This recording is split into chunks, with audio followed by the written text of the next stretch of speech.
Good morning. Welcome to Thursday, the Thursday edition of Last Week This Morning with KW Elite Realty. Yay, Thursday. So big week. Stuff happened. Not even going to really touch on it. So we got the whole RBG thing. We've got the debates from awesomeness. I have Saturday Night Live and I have the live presidential debate. I think the live presidential debate is actually funnier. Anyway, whatever. Way to go, Canada. We have a provincial election coming up, by the way, so everybody make sure you get out and vote for whoever random people are, running in the province of British Columbia. Cool. So we are going to talk about Command. We are going to talk about Bold. But first, we're going to talk about Gary Keller. So I don't know if everybody saw, there was an announcement out yesterday. And of course, Inman, the I don't even know how to describe Inman. Brad Inman is I don't know what he is. Anyway, so he likes to skew things for news purposes. So the story basically is that Gary Keller has formed a new entity called KWX that includes all the arms of Keller Williams. So Keller Williams is still part of that. Keller Mortgage is part of that. Keller Covered is part of that. Keller Offers is part of that. Keller Worldwide is part of that. And he adds on plus more to come. This makes me kind of think that Gary's getting ready to go on an acquisition spree and wants some flexibility to do so. So anyway, they hired he is now the executive chairman of the board. He's bigger than Sinatra. He'll head up everything. Josh Team is our president. He's pretty much been doing the day-to-day anyway for a long time. So you've got Josh Team, Jason Abrams. You've got some pretty high energy at the helm. Mark King, Matt are there too. So there's a bunch of really, really good people running the real estate end of Keller Williams. And Gary Keller is still very much involved in the day-to-day operation. As per call yesterday with Jason Abrams, go, yeah, it's still happening. So he's still running masterminds and coaching and things like that. The way I read it, and they did hire a CEO for KWX. He has a very diverse background. He comes from Home Depot and Circuit City and other places. So it's more of a general business background, which will be interesting to see in what fingers, in what pies Gary Keller is going to be playing in the next few months. So this is going to be an exciting ride. It's going to be fun. Yay. So it's very good news. And there's really no real shift in our day-to-day operations. If there's any questions, let me know. If you didn't see the email, I can forward it to you. There's a great letter explaining everything from Gary. So if anybody wants that, just shoot me a text and I will make sure you get it. All right. Any questions on that, by the way? Cool. Leslie is my benchmark. So if she shakes her head, we're good to go. All right. Stats. Bam. So the benefit of doing this on Thursday is we actually have the stats. They came out yesterday around like midnight. So here's where we are for comparisons for September. So closed units, there's a lot of green on the sheet. So numbers are up. Closed units, 239 units, month over month, up 13%. I won't read off the columns. You guys can read. Closed sales volume was 163 million. Listings taken 208, listings taken volume 175 million, listings sold 111, listings sold volume 84 million, contracts written 314, which is higher than last month, by the way. So that's an awesome sign going into Q4. Sorry, wow. See, and I really want this year to be over. I actually wanted to hollow out our Christmas decorations over Thanksgiving, and Kathy said no. That's how badly I want 2020 to just say bye-bye. All right. Contracts written up, closed GCI up. Last month, you remember, we got over $3 million of closed commission. This month, $2.4 million. So flat over year, and we're up 33% year to date. So month to month, year over year was flat. And then owner profit, we're catching up. We're getting back into bank. So we were down 9% for this month, 9% for profit share, behind the stop sharing button. And then year to date, we're down 22 and 25%. So 2 months ago, that was down 40%. So we are starting to put money in the bank, which is awesome. We are currently sitting at 300. Actually, at the end of the month, we're sitting at 326 agents. We're a little higher than that right now. October is good. There's going to be some fun. Jane Ambrose, do you remember a foursome that we had at the BNT golf tournament where I was horribly abused by you, Janet Maxwell, and Liz Whittingham? That entire foursome is now at Keller Williams. Liz Whittingham filled out her paperwork yesterday, so we're excited to have her here. That's very cool. She is joining the Cardis Mugridge team. Neat. So I yeah, knew that. I know you did. I just wanted to point it out. I just thought it was kind of cool. I'm like, wait, the foursome is real, but the abuse is not going to continue. They were mean to me. No, they weren't. It's just they were criticizing my golf game, and justifiably so, because it was horrible. All right, market share numbers. These have not changed from our last meeting. Just to let you know where we are. 98.5 sold versus asked, which is decent. Oakwood and us are running neck and neck on days on market. When you look at productivity per agent, we're still leading the pack, and productivity per agent by value still leading the pack.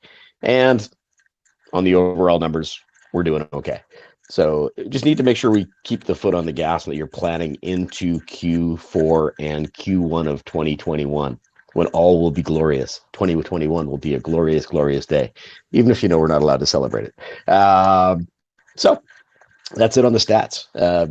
We have had some really, really good months going in, and we really just want to emphasize we're going to get into when we talk command. I'm going to walk you through the goal setting technique in command, or the program into command, which is really, really cool, and just helps you lay out what you want to do for 2021. So we'll play with my numbers, which I don't really have because, my numbers are your numbers. All right. We have some cappers. Arash, Aman, Annie was a month of A's. Mandy Man, Cam Manning, and Mans, and Elvin. So all caps. So they're all under 100%. We celebrate that because you guys keep all your money. We don't have a deal fee or transaction fee after you cap. So it's true 100%. Yippee-ki-yay. It's all good.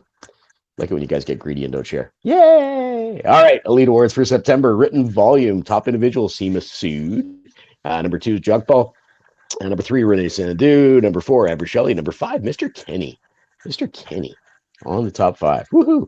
Top teams, the Huber team, Lap Real Estate Group, Team Aragon, the Omni Real Estate Group, and Bath Mackay. And then top groups, I really do want to get everybody to change their name. If they're in team, call it a team. If they're in group, call it a group. It would just make my life so much easier, semantically speaking. Synergy Real Estate Group, the Kelly Fry team, Partners Marketing Group, and Versity Group cracking the top 5. Listings taken volume, and we took a lot of listings. JP's number 1, Seema, Ranveer Sandhu on the board for the first time. VJ, yay! VJ sold something, yay! Just joking. VJ does okay. Mr. Breckel, whose birthday was yesterday, I think. And top teams, Heber team, the Bastion Group, Lap Real Estate Group, Mizar Marshall, the most sarcastic team in real estate, and Team Aragon at number 5. Top groups, Partners, Garbett Duma, Spot Group, now, woohoo! The Cardis Muggers Group, and the McNubs. We're going to see if we can convince Jordan and Russ to come in and do a bit of a marketing spiel, as in like how to put a screen print machine in your basement and brand your children. It'd be kind of fun. Top individuals for listing sold volume. Elvin, cracking the number 1 spot. Ambra, Julie, Ramirez, Seema Sood, and Gurinder Badisha. Top teams. I'm going to admit somebody. There you go. I beat you on that one, Ahmed. The Huber team, the Bastion Group, the Lap Real Estate Group, the Bath Mackay Real Estate Group, Team Aragon, and then top groups, the Garment Duma team, Synergy, Partners, Market, and Real City. Closed volume. Elvin, JP, Ambra, Tanvir, Seema. It's interesting. There's a mix up there, or that the order changes from closed volume to the other category. Huber team, Team Aragon, Bastion Group, Lap Real Estate Group, Bath Mackay Real Estate Group. Wouldn't it be nice if we can all get together, clap in a room with like audio and smiles and random sharing of, air. It'd be good. Top groups, the Garment Duma team, Synergy Real Estate Group, Partners Marketing Group, Marketing Real Estate Group, and the Cardis Mugridge. One more time, and then the top individuals for gross commission. How much money in your pocket? The big winner chicken dinner. Elvin, number 2, JP. Number 3, Mr. Clark. Number 4, Mr. Harvey, young Mr. Harvey. Number 5, Seema Sood. Top teams, the Huber team, Team Aragon, the Bastion Group, Lap Real Estate Group, Bath Mackay Real Estate Group, and then top groups, Garbett Duma, Synergy Real Estate Group, Partners Marketing Group, Market Real Estate Group, and Cardis Mugridge. I love reading off list of names. Like, it is my one thing. I want to be the guy to read off credits at the end of movies. I think that'd be fantastic. Thought they do that. All right, here's the one I like. So the September Home Run Club. So this is one listing taken, one contract written, and one closed deal. 64 agents did the things that help you make money in real estate. Just saying.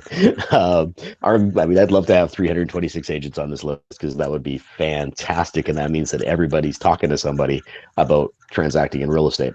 So congratulations to everybody. Even though I've just said that my one thing is to read off list of names, I'm not reading off this list of names. It's just not going to happen. And, we don't have that much time. So cool. If you're on there, give yourself a pat on the back. I know it's 5 o'clock somewhere, so have a shot of something or just drink more coffee. It could be coffee. That's out. Oh, dang. All right, cool. Bold, like I mentioned, so early bird pricing is technically done. If you want to, so it's $99. But if you want to ask nice, we may be able to apply a credit. I have not gotten permission for this. You can bill it to your staff account. For anybody who has not taken Bold, phenomenal course for getting your together. It's that accountability program. It's running 4 weeks, 2 hours per day, 2 days per week. Extremely interactive. Even though we're not able to sit in the room, we will be pulling together some activities like doing a bold 50 or a bold 100. I don't know where it became a bold 50. It's like, let's just cut it in half and take it easy on ourselves and then go to the bar. I don't know. So yeah, we're launching this October 20th. The first time we ran it online, we had almost 50,000 people globally attending Bold. It's pretty crazy. This time it'll be a little more, you never know. Might have 50,000 more people, but it's become, they've adjusted it. Maps has adjusted it so that it's more interactive. So there's more of that sharing and information going back and forth as opposed to just talking to a screen like this. Much like Mega Camp was. Mega Camp was very interactive, very cool. You felt like you were in the room. It was very much a production. So awesome. So if you want to get onto the top 5 list, if you want to get onto the home run list, if you want to run your numbers through, because where else are you going to go? You can't go on vacation. You can't escape, Leslie. There's no cruise ships. You can't go anywhere. You can maybe sit on it in a harbor. So you might as well sell real estate, right? So yay! I did a cruise, but I bought a puppy instead. So there you go. You got a puppy. Yeah, I bought a puppy instead of going on a cruise. So it's nice. Nice. Now pay for the puppy, so I have to work. It's good. That's fantastic. Show us your puppy, Leslie. Show us your puppy. Show us your puppy. Oh, there we go. And squirrel. Yeah, show the puppy. If she wakes up, I'll put her in camera, but she's sleeping right now. What are you trying to do? Train her? Oh, come on. They're more fun when they just rule your world. Like my little ball of fluff sitting on the floor down here. Who knows I'm talking about her. So yeah, if you want to wrap your business up, Bold's a great way to do it because it really does kick you in the butt and get you to do the things you should be doing anyway. You all know what you should be doing, right? Crack the cover of the red book and dive back in. Cool. Go find the motivated. Go be the motivated. Forget finding the motivated. Go be the motivated. Be the person who's going to own the market.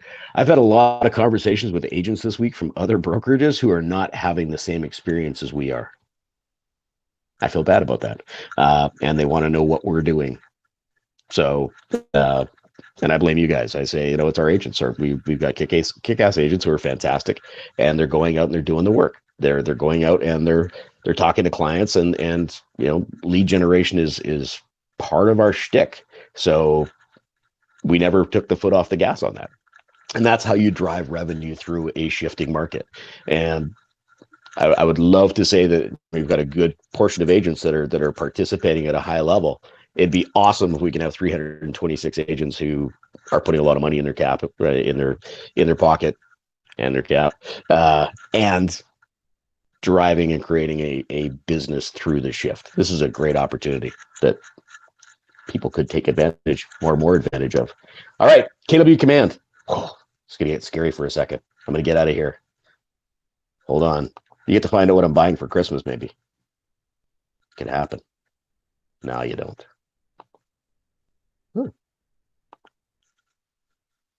I never know what I have open, and I do a lot of online shopping like everybody else right now.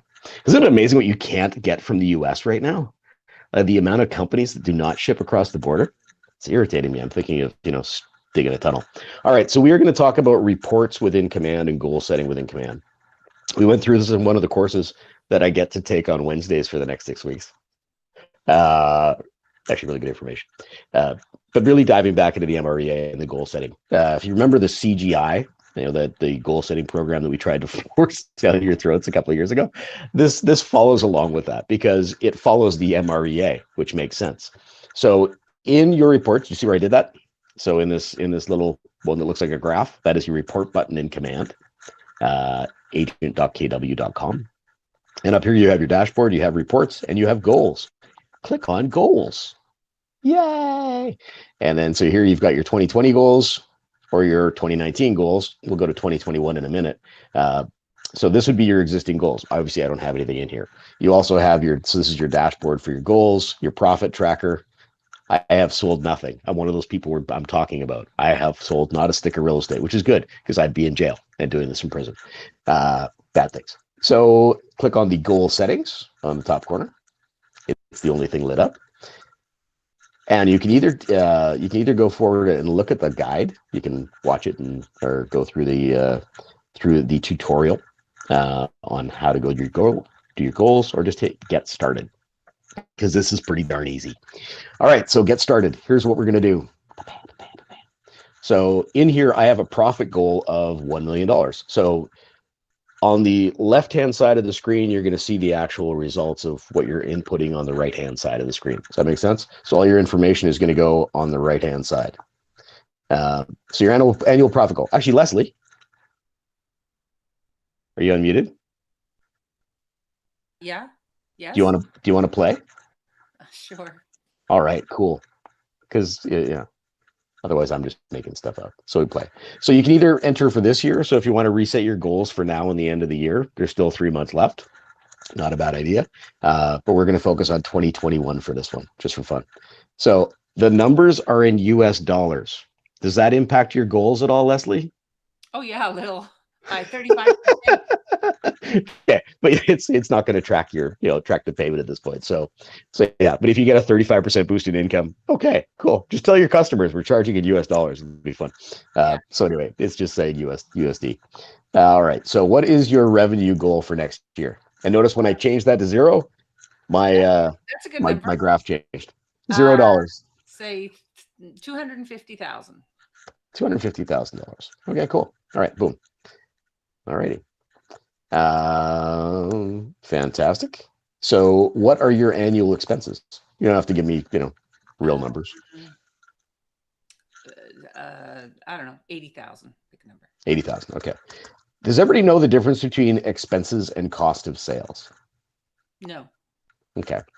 This was a big aha for a lot of people because we tend to put everything into cost of sales or everything into expenses. So your cost of sales are what you pay your staff. So, Dave's stipend. I'm supposed to pay him? I don't know, whatever. He just works. He just likes to bask in your radiance. Well, so he was one for congratulations for being at Keller Williams. I never got one of those. Really? No, Yeah. It's in the mail. I know. From 3 Like, months ago, no problem. It's in the mail, like the bourbon I ordered from Calgary. Okay. All right. So not joking. The difference between cost of sales and expenses. Expenses are the things that it costs to run your business. Your cost of sales are any staff that you have, so any salaries and anything you pay for lead generation. That's your cost of sales. So if you're paying for an ISA, if you're paying for Boomtown, if you're doing your Facebook ads, whatever that is, that's all going to be cost of sales. Everything else, putting gas in your car, renting office space, that's all your expense, right? So your staples, your pens, your pencils, your insurance, that's all a business expense. So the only thing that should really be in your cost of sales is your business overhead, and then everything else is expense. Because when we get into a shift, right? What are you supposed to do in a shift? What's phase one or step one? Keep going and add more. There you go. Add more and look at your expenses, right? So cut where you can, play red light, green light. If your cost of sales includes your staff and your admin and the things that are driving revenue for you, and you look at your expenses and go cut your expenses, that's why a lot of people look at it and go, okay, well, it's time to get rid of my administrator. That's just generally a bad idea, right? So that helps split it out, as opposed to, well, maybe I should change my lease. things like that. Mhm. Alrighty. So So we have, change my expenses then to 40,000 and make cost of sales 40,000. there you go. 400. Look at that. Bam. That'd be good. The cost of sales 40,000. Perfect. Okay. I like it. All right. Business makeup. So percentage of listing to buyers. Um, Probably well, this year's different, but 40% listings and 60% buyers. And also notice when so if my chubby fingers hit the wrong button and it doesn't add up to 100%, command won't let me file that, right? So it needs to add up to 100%. Oh, it's because I got 100 there. See, look at this. There's chubby finger day.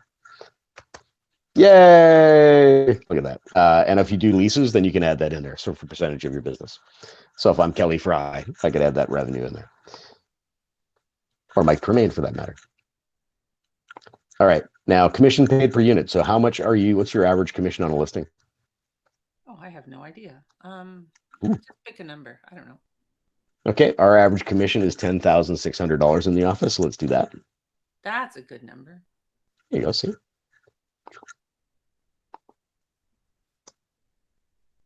Well, I'm really having thumb issues today. 16,000. How's that? Let's do that. Ooh. There we go. All right. And average buyer commission? That's 1,600. I do a little. Oh, it is 1,600. Need a zero in there. There you go. Thank There you. See, you have to be smart to do this. And your average buyer commission? I don't know. It's probably a little lower, isn't it? About 9,500. I don't know. Let's make it the same, and I don't care. we'll go from there. I've been All so right. much help so far. There you go. I know, right? We're just filling in the blanks. It's all good. So the main purpose of setting your goals is so that you become aware and can focus on it, right? It's like tying back into bold. The reason why bold is effective is because it gets you focusing on the activities. Same thing with your goals. So within Command, this is creating a dashboard for you to look at every day, which is either they're going to make you feel awesome or something else. So when you're on track for your goals, you feel awesome. When everything else is something else. So this is going to tie into our back end system, so it'll actually start showing your revenue, right? So remember to deduct for US dollars. All right, and then we got next. So we filled in all our information. We're hitting next. Let's see what happens. I've never been to next before. Wow, cool. All right, so leads. So these are your conversion rates, and this is kind of important stuff. And this is a very much a sales conversation. And this is where most agents probably don't have that much experience or focus. So when you start figuring out where your business is coming from, it can be a game changer, right? So figuring out what your conversion rates are, so that the amount of people you talk to becomes the important part. If your conversion rates are awesome and everybody you talk to, you get the listing or the buy side, you need to talk to less people than if you're not that good at the conversation. And if you're not that good at the conversation, what should you work on? Conversation. Scripting and role playing. Yeah, cool. All comes back to the MREA. It's crazy. All right. So the default leads to contacts. So when you get a lead, how often does it turn into a contact? Me? Yeah. I get a lot of leads. Probably about 10%. Yep. That's the number I like too. All right, and contacts to appointment set. So step one, we meet in a grocery store. You teach me how to cook Brussels sprouts. 10% of the time, I'm gonna answer the phone when you call next time, or ask for a CMA or a neighborhood snapshot or something. Now, how often are you going to be able to sit down with me in my kitchen or living room and talk about listing or buying real estate? So you're saying out of the 10 leads I get, how many appointments do I get out of those? Correct. Okay. 6. I don't know. So what, 60%? 60%? Yeah. Nice. Okay. Leslie is that good. It's true. It is true. Leslie really wishes you would pick somebody else. No, Leslie likes this. Why are we talking about Leslie in the third party? It's kind of weird. Let's make these Dave's numbers. They'll be fine. All right. Appointments set to appointments kept. So how many people book appointments with you and then no show? Oh, almost all of them show. I have like a 90% show. I They're not agree all with that. great, but 90% show up. But they show up. There's coffee involved, so why not? And now, for the appointments you have, how many of those turn into a buyer or a listing agreement? Oh, I don't. Okay. From the is that from the appointments kept? Yep. So the appointments you have. So if you have 10 appointments, how many of them are going to list with you or buy with you? I don't know, 50%. 50%. Okay. Very real number for a lot of people. And how many? So once you get the agreement, so they're under contract. So how many? So how many go from agreement? So you're going to work with them to actually closing a transaction or writing a deal. Oh, most of them do. Okay. Probably 80%. Fantastic. And out of those 80%, how many close? 100%. 100%. There is no exit. Fantastic. All right. So now we've got this. So as we're filling out the numbers on the right hand side, it's filling out the left hand side, right? So we have Leslie's conversion rates in here going towards her $250,000 profit goal. So we're going to save that and continue. So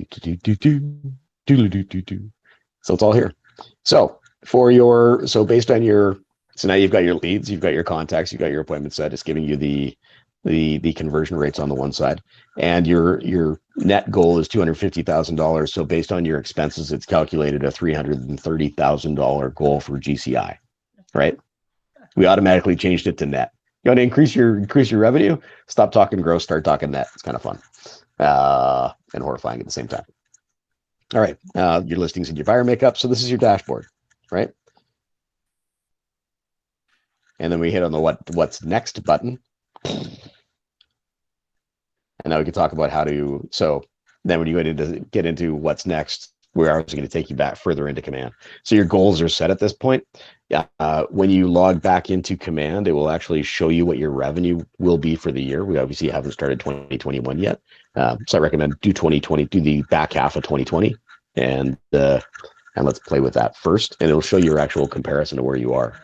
And yeah, so from here you can go into smart plans, go into your reports, go to your home screen, and so so there you go. That's it. Goal setting, nice and easy.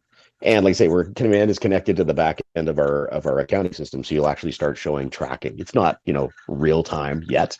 Real time is what we're going for. So that'll be kind of awesome. You'll actually see when you close, it'll pop in, which is pretty awesome. All right, easy peasy lemon squeezy. So that wasn't too bad, Leslie. Yay! Cool. Now All right. do it. Now you just got to do it. So everybody's homework is to go in and set your goals in command. We're doing good on opportunities. We're starting to get some decent feedback. We do still have some wrinkles to work out, like how the files are organized on our back end, which is causing some fun and enthusiasm for the admin team. But in general, the command side of it is we're getting a little more happy feedback. It's good. It's good. So maybe Gary Keller will buy DocuSign. That'll be awesome. All right. I'm going to stop sharing this. Michael and Carol, are you here? Because if I'm giving you managing broker information, we're all in trouble. There you go. Awesome. Good morning. Good morning. See, I gave you a little bit of a heads up. Yeah, you did. This takes a minute to find the mute button. Turn myself back on. Hey, good morning, everyone. Just for the record, Michael, you can't say to me things about buttons and then turning yourself back on. It's just not going to lead to good places. It's gonna get dark. It's gonna get dark. It's gonna get dark. Just saying. And I'm out. I'm gonna mute myself now. There we go. Awesome. All right. Onward. Enlighten us. Okay, a few of the changes we're making at sort of the contract level or office level, conveyancing is going to be looking for on your buyer's contracts. We need to see an address of the buyer. It can't be blank. It can't be care of the listing brokerage. The only two things we'll accept will be the buyer's address or care of their lawyer. So their lawyer's name and address. Other than that, the girls will be coming back to you to get that corrected. So I think it's really important that it's been blank or care of the LS for a long period of time. And, that has got to change. The other conversation we had, actually, it was probably about 3 months ago, and I know that it was brought up again by Carol with Michaela the other day in regards to late deposits. We used to just have the managing broker sign it and send it off to the other office. But in all reality, you have a fiduciary duty to your client. So to make sure everybody's aware, the buyer, the seller, our brokerage, the other brokerage, it's going to require the buyer and seller to sign the late deposit acknowledgement. Extremely important. The brokerage that I was with previously would not accept anything other than the buyer and seller acknowledging a late deposit. I mean, sometimes that can be a difficult conversation. I mean, you made a mistake. You somehow let time lapse, but I mean, that's a conversation you're going to have, and you're going to need either your seller or your buyer to acknowledge that, right? Going forward. I thought a funny one the other day I saw was on realtor.ca, they're going to be eliminating the word master bedroom. And we're going to primary bedroom. Really? Yeah, isn't that bizarre? The funny thing was, this is their explanation. There's no definitive historical proof showing the term master when used in real estate to describe the rooms of a home is associated with slavery. However, the term's relationship to slavery and its male centricity has caused concern.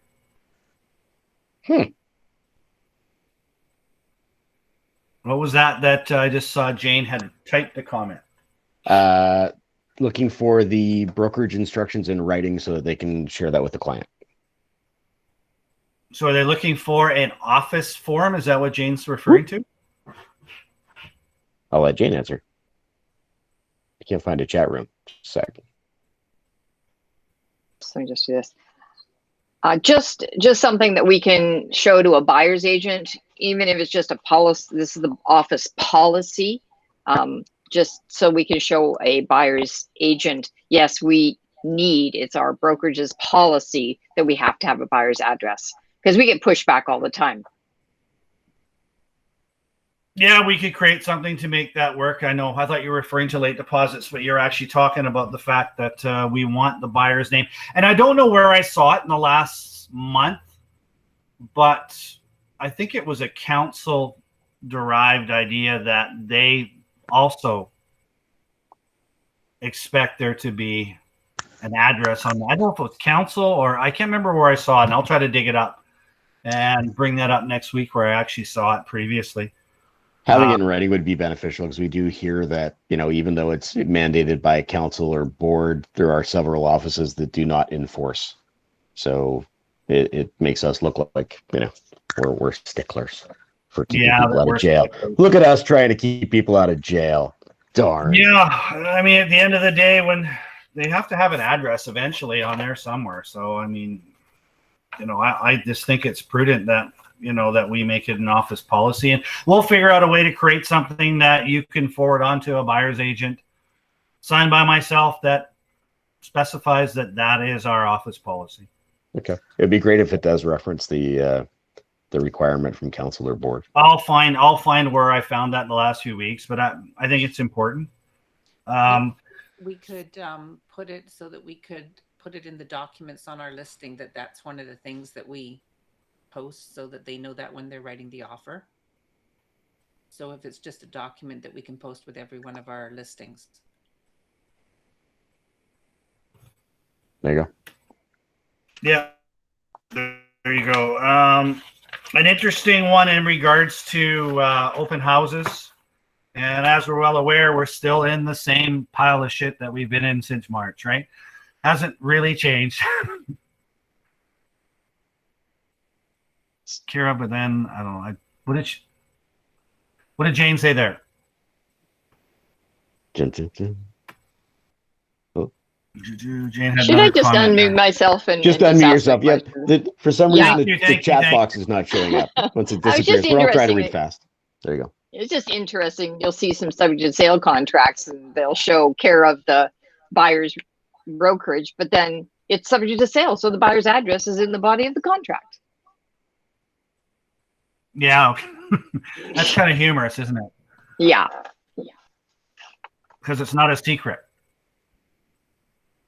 when they have something to sell. I get what you mean. We were talking a little bit more about the same pile of shit that we're still in, like I said. With COVID still being there, obviously. Open houses, obviously, care and concern are there. Protocol's important. The last thing we want is what happened in Ontario. I think we mentioned that last week.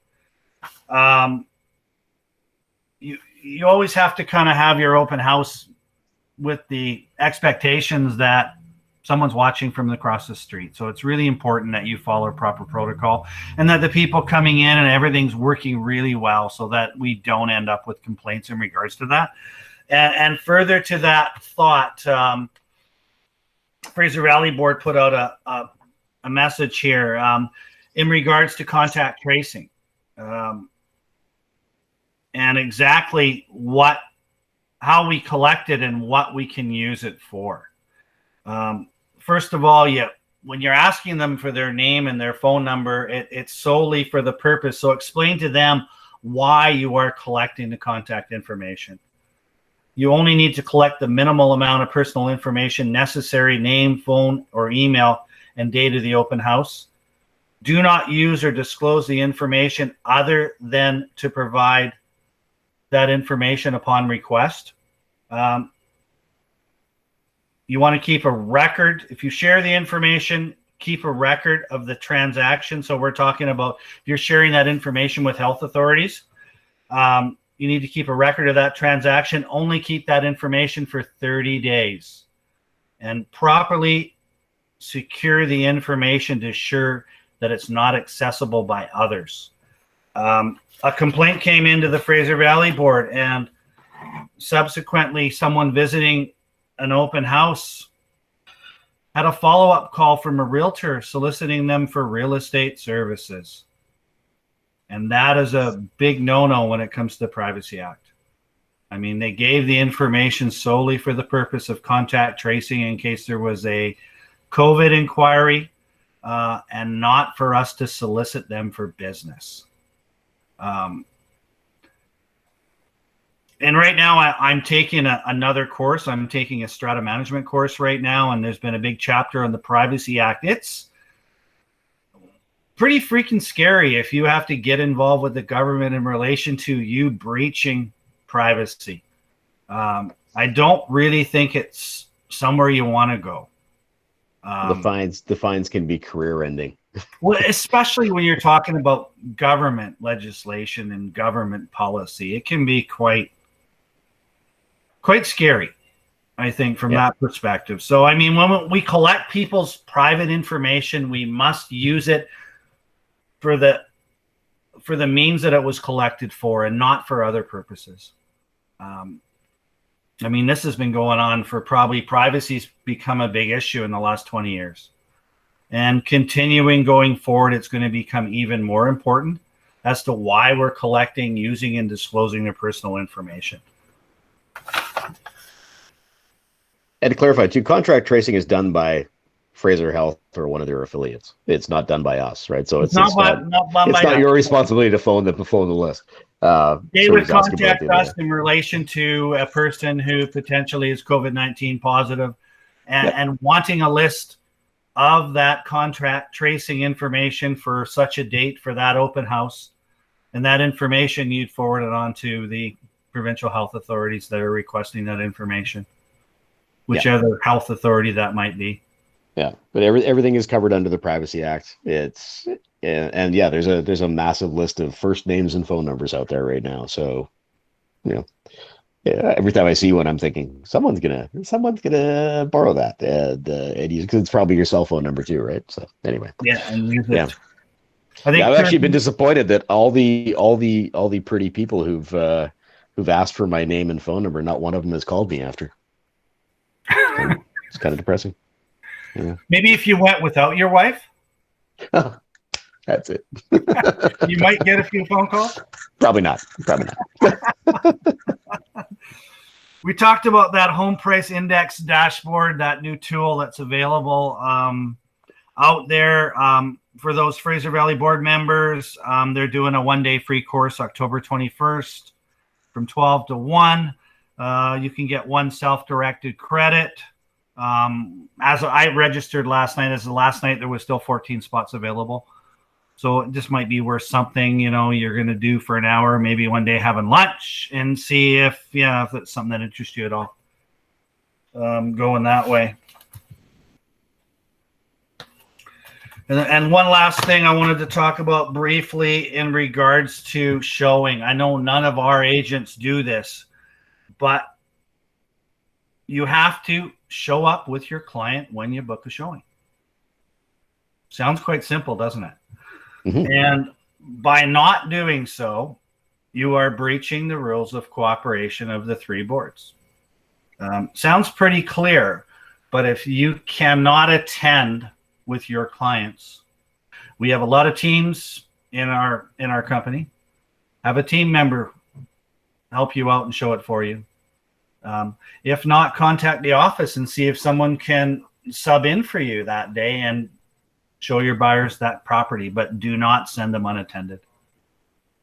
And those are conversations when you're working with buyers. You need to have those open house conversations.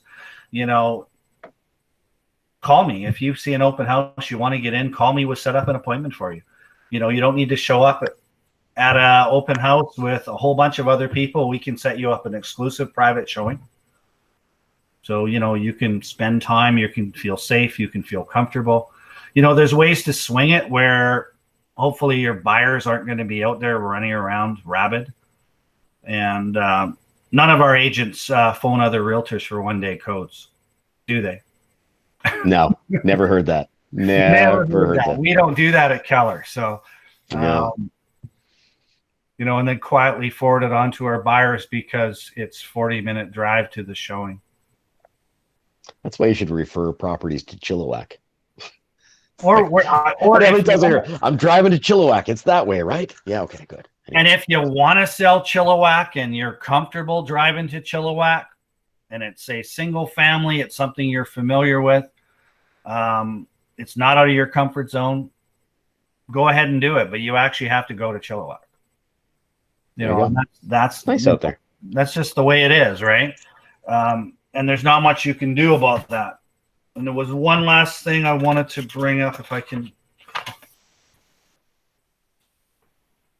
and see if the thought may have disappeared there for a minute, though. I know I had it here somewhere, but there you go. No, sometimes that happens. That's gone. It's gone. It's not on my list, so it was a thought that came to me while we were talking about the last item. But it's like the Chilliwack or showing up at your showings. Yeah, I was showing up at your showings, and then we and then it's gone. Cool. So again, we just want to reiterate: we don't create policies for the sake of creating policies. We create policies so that you don't get into trouble, right? Our guidelines are always going to be counsel to the board. So it's funny when we're talking to other agents who are coming in from other offices, going, "My old office never told us to do that." Okay. Yeah, you should. Should get ready for an audit, maybe. Anyway, interesting stuff. So it's good that we are sticklers. I've always been extremely impressed with the amount of business and the amount of professionalism in our company. It's really impressive. And we're not like some of the other firms that are looking to give you a place to hang your license really cheap, and they kind of run the office like a puppy mill. Without any guidance, without any governance. You know, so for me, it's really nice to work with a whole bunch of professionals. So appreciate that. Cool. All right, Carol, anything to add before we run away? Yeah, just quickly, when you guys are writing contracts, make sure you're specific in it, like items included and stuff. I get a lot of calls where the agents say they talk to the listing agent or the buyer's agent and they've discussed stuff, but it's not written in the contract. So how do we know that you actually talk to the buyer and seller to agree on this? And that's a huge issue. And that ends up to be ugly situations like over kitchen tables or whatever. So please put it in your contracts clearly so we understand it, because you can't go back on that and it can cause a lot of problems. So I just say, please put it in writing in your contracts. The buyers and sellers are aware, because sometimes agents have conversations and then it gets kind of confused and we don't know exactly what's going on. That's what I got. Good point. Awesome. Awesome. All right. One other thing. October 23rd, we decided that we're going to have Halloween. So October 23rd, we are doing a pumpkin pickup at the Poco training room and the Surrey training room. So Carla just sent out a sign-up sheet. So if you want to have pumpkins for the kids, they'll be cleaned. They'll be cleaned. They will not be gutted. We're not allowed to gut them. So you have to gut your own pumpkin, or leave them home, whatever. Just paint them. But if you want a pumpkin, let us know how many you want, and we'll go pick them up and we'll have them ready for you. With the social distancing, it'll be a drive-by pumpkining. Just open your window and I'll toss it right in. It'll be fine. Just joking. We'll hand them to you safely. All right, cool. So that'll be fun. And then after you have your pumpkin, we're going to do a virtual pumpkin family contest. So. Break out all your power tools, carve your pumpkin at home, post a picture. We'll figure out where you're going to post it, probably in the cafe group, and then we'll award prizes accordingly. It's going to be fun. All right. You can send pumpkin photos to Carla. I will. I'll create an album and keep them saved so we can create like a collage or something of everyone and their pumpkin masterpieces. Pumpkin masterpieces. Wow. There you go. No pressure, people. You have to create pumpkin masterpieces now. All right. Me no talk good anymore. All right. Have a great day. Thanks for tuning in to this Thursday edition. And we'll be on Thursdays for the next few weeks. Next week, we will have a panel. I know it said listing panel. I just lie a lot. So we had numbers, so I made numbers. Let's do that. All right. So awesome. Thank you very much. Have a great day. Thanks, Michael. Thanks, Carol. Thank you, Jane. Cheers. Bye. Make good decisions.